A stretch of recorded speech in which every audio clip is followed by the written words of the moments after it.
A day in our life sa pasyalan ng mayayaman? Ay di pasok. Pasok mga mare pasok kami sa mayayaman ngayong araw.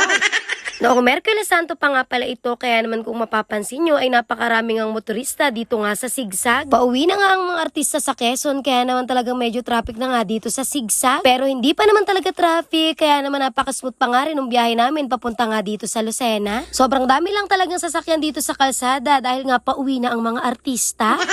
Sa mga oras nga na ito ay hindi pa talaga nga namin sigurado kung saan nga kami papunta. Dahil ang sigurado pa nga lang sa mga oras na ito ay pupunta nga muna kami sa Lukban para nga magsimba sa Kamay ni Jesus. Hindi na nga ako nakapag-video doon sa Kamay ni Jesus dahil nga sobrang mabilis lang kami doon.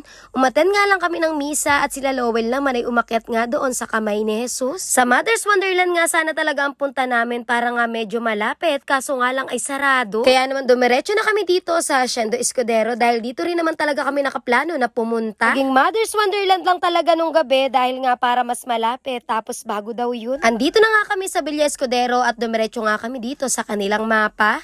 Tinitignan nga namin kung saan nga kami pwedeng mamasyal at kung anong mga activities nga ang pwede namin gawin dito. Pagkatapos nga nilang makapagbayad, yes opo, sila po ang nagbayad dahil ako'y libre lang dito. Ay dumiretso na nga kami dito sa inspection area at nagintay nga nitong aming sasakyan. Ganito nga pala yung service nila dito at kalabaw nga ang maghihila sa amin. Akala ko nga ay sa kalabaw nga sasakay. Sa mismong kalabaw. Doon ko pa naman sana gusto. Charis.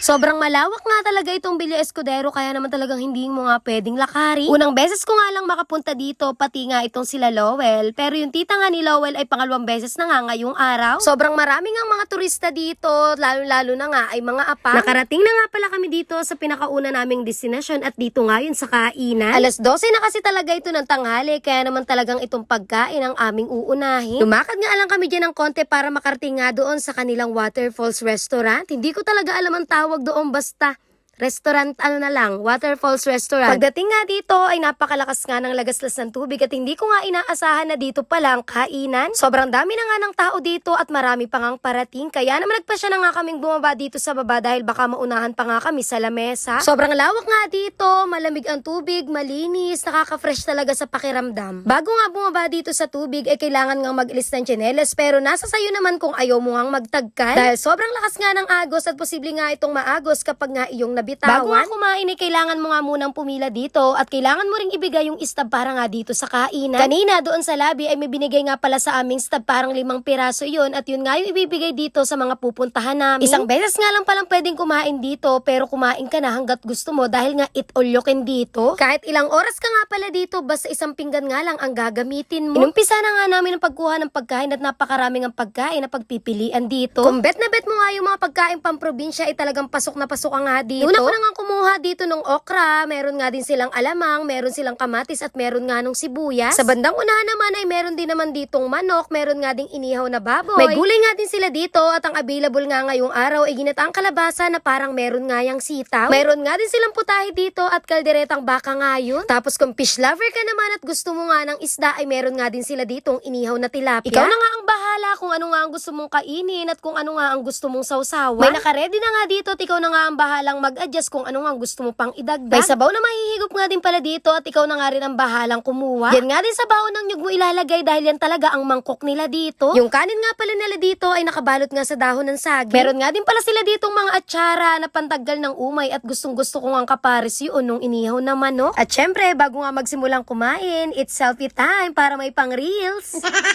Mas pinili ko nga ang pagkakamay habang kumakain dahil mas masarap ngang kumain kapag nakakamay pag ganito nga ang mga ulam. May kutsara at tinidor naman silang ibinigay pero mas gusto ko talaga yung nakakamay. May pansit bihon nga din pala sila dito at si Lowell nga lang ang kumuha at nakitikim na nga lang ako. May prutas nga din pala silang nakaredy dito at pakwan nga yung available. Mayroon nga din sila ditong banana Q at ang sarap nga ng banana Q nila dito. Madalang mo nga ako mapapakain ng atsara pero ang sarap nga ng atsara nila dito. Ang sarap niya nga ipares doon sa inihaw nilang manok. Ang sarap nga kumain dito dahil nakaka-relax tapos hindi pa mainit. Ibang-iba nga yung infak ng tubig sa paa dahil ang sarap nga sa pakiramdam. Sinulit na nga namin ang pagkain dahil 1/8 nga ang per head dito mga sis. Pagkatapos nga pala namin kumain ay naghugas nga lang din kami ng kamay at umakyat na nga kami sa taas. Pero tumigil nga muna kami saglit dito sa may waterfalls para nga makapag-picture man lang saglit. Malinis nga talaga yung tubig dito at wala kang basura na makikita. Handmade nga siguro itong waterfalls sa ito dahil sementado nga yung ilalim. Sobrang dulas nga lang doon sa may malapit sa may waterfalls dahil sobrang lumot na kaya naman kailangan nga mag-ingat dahil baka nga kaso nga ba? Nagpakuha nga pala ako ng banana Q dito kay Lowell at tawang-tawa pa nga kami dito dahil sobrang liit nga nito. Pero ang sarap nga ng banana Q nila dito dahil sobrang dami nga ng asukal. Ako nga lang yung nakatikim ng banana Q dahil nga nag-iisa na yun tapos nagluluto pa nga sila. Ilang saglit nga lang ay umakyat na kami dito sa taas at dumaan muna kami dito sa recreation hall ng Villa Escudero. Ang lawak nga dito tapos air condition at napakaganda nga niyang reception. Kulang na kulang nga siguro ang 100,000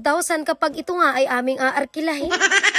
Pagkatapos namin sa recreation hall ay lumipat naman kami dito sa kanilang theater. May mapapanood nga raw dito at mga cultural dance nga raw ang ipapalabas. Kagaya nga ng mga ganito.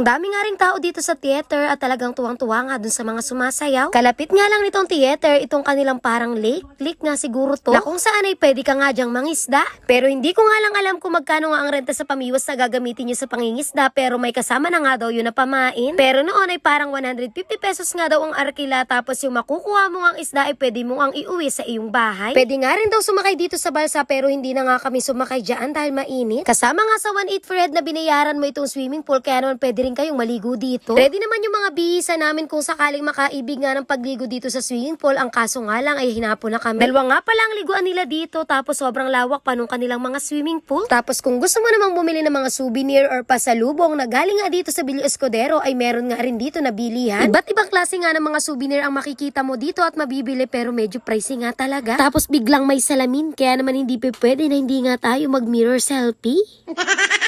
Sandali nga lang kami dito dahil nagtingin-tingin nga lang kami kung sakali nga na may magugustuhan. Hindi na nga rin kami natagalan dito kaya naman sumakay na nga ulit kami dito kay Sexy. Kanina ay si Mahinhin naman yung sinakyan namin. Papunta nga pala kami ngayon sa museum pero hindi na nga pwedeng mag-video doon. Pagkatapos namin sa museum ay umuwi na kami dahil nga hapon na. At yun lang, tapos na ang aming pagiging mayaman ngayong araw.